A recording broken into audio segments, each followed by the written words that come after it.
Hello everyone. I'm going to do quite a slow, boring thing about material instance to come with the beam that I showed before. And this is just a preview mesh. No, you wouldn't have these edges, of course. But it allows me to test some stuff. So this is the whole material instance. And it's quite a bit, but it gives you quite a lot of control as well. So to start it off, I made a small function so that you can actually show each layer separately when you're changing stuff.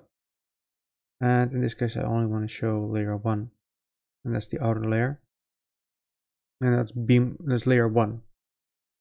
So let's tweak some of those values. We'll do the noise mask a little bit later. We can change the texture clamping, so you does all this kind of sweetness.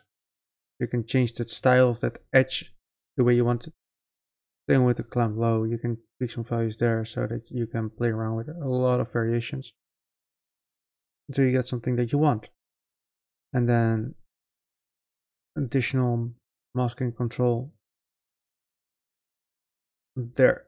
Quite a lot to play with. And that's mostly to change the colors, the text mask control. So let's play around with that a little bit. Let's grab a red color. And we should be able to see it when we play with the mask control, but for some reason that color isn't working. What about that color? There we go. There are, and let's grab another stream color. Let's do something like that. And now we can actually see the first layer working a little bit. Just very minute. It's probably way that noise mask is set up. So there's that. And then we can change the use a little bit of the color. You can get a little bit more or less detail depending on the colors you used. Then there's the edge contrast. It's again additional control for the texture.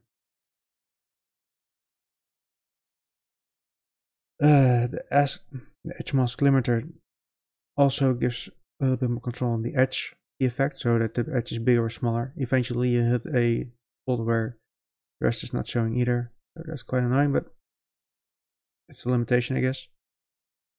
We can still play with the radius, which gives a little bit of additional control. And then there's the hardness. And it allows you to fade it out a little bit. This works better with a translucent version, which is way expensive. But I'm showing it like a masked version. Revert those. Now let's change the noise texture, and I got quite a few in my collection by now. I'm not going to give all of them away this package, of course, but we can play around with it. Let me just grab a few. And we'll need to change a lot of values, so I'll try to pick something that's a bit more close to the one that I already used. This is a regular Voronoi, and that might also give you some nice edges at the side. And you can play around with it, of course, so you get something that you want. Play around with it a little bit more with another material texture thing. I have so many, I'm just going to pick a few. Again, play around with the controls until you get something that you want with the edges, because this is the outer layer, of course, and then you have something cool. And that goes for all textures, of course. This one is a bit more hairy. Pick one that's a bit more clean. There we go. Play with the mask control, so you get something that you like, and additionally you can always tweak the edge mask radius, the hardness. You could give some nice results as well. Edge control. There, that looks nice. Not too fond of the color, but okay. So now you have basically the outer layer beam. We have more control over it though. You can also change noise normals. Additionally, I have quite a few, and I can just plug in another noise normal and then set the distortion strength higher, and that will give you something like this. And let me actually refer to the original texture so you can actually see what's going on the edges. And refer all of them to their original position.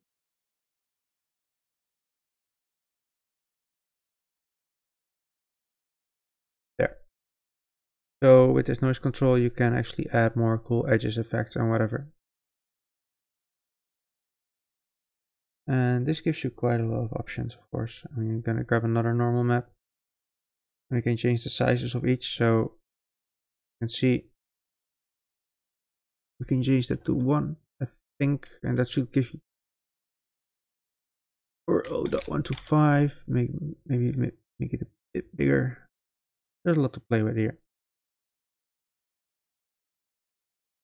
So yeah, just play around with that until you get something cool. Let's do one more noise texture, something funny. If I can find one. But this is an all-time favorite of mine, so let's try that one.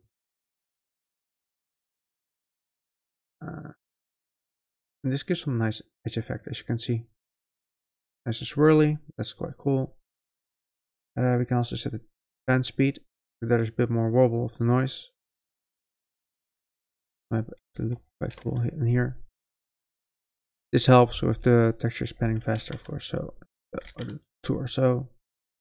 And then we can actually change the texture size of the noise mask all the way down here. And that way, as you can see, you can change the texture. And if I set this one to 1, it should almost tile. Also, it's a little bit dependent on this one, I think. So, oh, there's actually no tiling going on, or no edge in the tiling. Apologies. But let's go back to 5 here, and as you can see, you can change the texture to something that you want. Then there's the panning speed. This one is horizontal,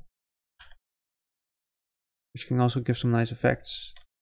Just add something that you like, of course. And then there's this panning speed that makes the beam go much faster until you get something that looks really aggressive and nice for whatever you want. Back to 1 for now, and yeah, that way you are going to add all the layers until you get something cool. And you can change all the noise textures, all the effects and whatever until you get another cool beam. But that's only one part. There's an additional part, and that's actually the 4th layer, which is only the lightning. Let me actually show you that one. There we go. And to the 4th layer. Where are you? There. So I don't have too many mask textures. I might be able to find a few. Let me check real quick. I can use a grayscale actually, but it won't give the best results. Let's see if we can find something real quick. Something cool in gradients. Okay, let's grab some regular noise texture then. I'm gonna pick that sphere one. I need layer 3. I think. There we go. I need to change this because in here it's layer 3 and here it's layer 4, but okay. As you can see, there's now a totally different effect, and depending on the texture that you pick, you can create some nice cool beams. Do some small sparks that fly about. I'm not sure if this is gonna work, but I'm gonna try it anyway. And yeah, that way you can create a nice overlay texture that's actually over the main beam, which is this one. There we go.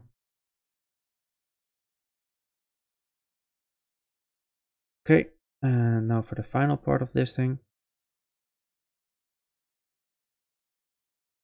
I'm missing a layer, I think. Where's the white layer? Ah, there we go. Welcome back layer, and let's go to this last section. And that's, well, the bubble texture as well, but I'm not gonna replace that one, I guess, but let's set the strength to a little bit higher. And especially from the side, you can see that there's now some wobbling going on. And each layer has its own wobble. so we can add something really cool. You can see there's now some pools going on, and depending on the texture, you can get some different results. So if I pick another gradient texture somewhere, if I can find a different one, let's pick that one for fun. And get a slightly different effect, and yeah, it really depends. You can also grab a big black and white gradient, and now you have a bit more 3D wobbly effect. Let's highlight that effect a little bit. So now you have this going on, and you can do quite a few cool things with that as well. I can make the white one go all the way out, or just keep it a little bit in, and it's nice and weirdly wobbly at the moment. Let's see what else is there. Additional mesh manipulation. There we go. Let's reset these. So that's not the highlight anymore. All right. Layer 1 vertex offset. Basically, the purple layer, I can make that much bigger if I want. There's a little bit of offset, of course, because it's a mesh. So as you can see, it's getting quite a bit bigger. But this helps if you need a specific effect. So you can go all the way out or make it a very small effect. And you can also change the beginning and end. So it's big and small, but I'll show it in a second a little bit better. Layer 2 vertex offset. Now again, you can set this effect to be bigger or smaller. It even changes the layer. So you can actually have it in the behind the purple one if you want to.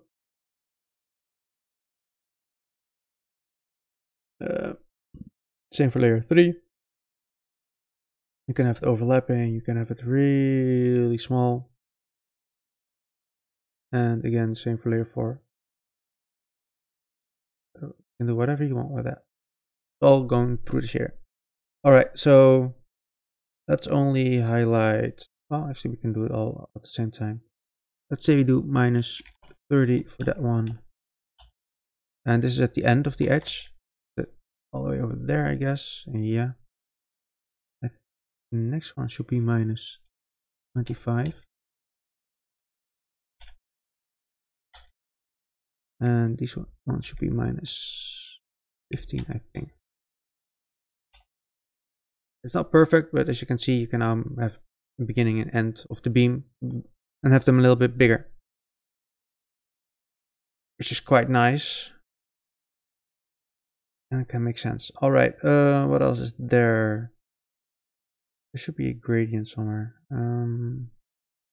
Number 3. That's here, opacity mask. Basically, this is an easy control through blueprint or parameter, where you can mask out the effect. Actually, I need to change something in there, I guess. Bird banner, UV channel. Let's get a new texture coordinate. No. Sample and set this to 1. Something I needed to fix. There we go. Let's save that. And now if I change this value, it should go from beginning to the end. Yes. So once you shoot, you can do it like this, or you can grow it through Cascade or Niagara in the near future, or you can do it through Blueprint. It's all for additional control. Now, I'm not going to go over the cylinder edge fade, which is basically the way this is set up. It's made by Ue4 from Epic. I still have to grasp the whole thing, but it helps with the whole effect and not fading out, not distorting too much, masking. And generally, I expect people to not get the camera too close to the camera to show this. And that should be fine in this case, in most cases. It depends on the size of the mesh, of course. But I don't expect people to go all the way close. Alright, so what else? Desaturation, if you want to lose the colors of the mesh or just tweak it a little bit. There. If you like the color but you need an additional color for like an opposite character or whatever, then you can actually change the hue. And about out of 5 in, you have inverted colors. So yeah, it's quite cool to do. And then there's the Saturator, which actually can make something a little bit brighter or less brighter. So it's controlled through something else. It's not working in here. And obviously emissive strength, in case you want it to be a bit more emissive. Though that's something you should definitely do inside Cascade and with the values here. I mean, these values can go over 1, so you can make them brighter in here without an additional parameter. Which, I mean, that would mean if I had to add a brightness for every color, that would mean so many additional parameters. That would be insane. It's already insane, so. But yeah, I guess it's showing it. If you're still wondering, yeah, but Luos, what about these edges? I'm actually going to show you real quickly how this looks when I place it down. So this is the general mesh that we should be using. And this is the material applied to it. And let's rotate it. There we go. And more. And now if I lengthen it, there you go. That's how you use it. So it's not that mesh that I used as a previewer. And as you can see, you mask out the first part because there's no other proper way to do it, or shrink it from the small size to the regular size. Then you can have a nice beam. And this is only the beam part. I still need to make the start part with all kinds of sparks and effects. I need to have something cool in front of the laser when it's shooting out and an additional impact effect. And after that, we're gonna make a few more variations. One with only one layer that you can place between these if you ever need it, with an optimized shader. And perhaps another optimized shader that works only in 2D instead of this one that works quite proper in 4D, as you can see. Let me actually select it. And besides looking right into it or from a very close angle, even though that's quite cool in my humble opinion, it rotates nicely around the camera. There. Right, so that's the whole talk. That's it. Have a good night. Take care.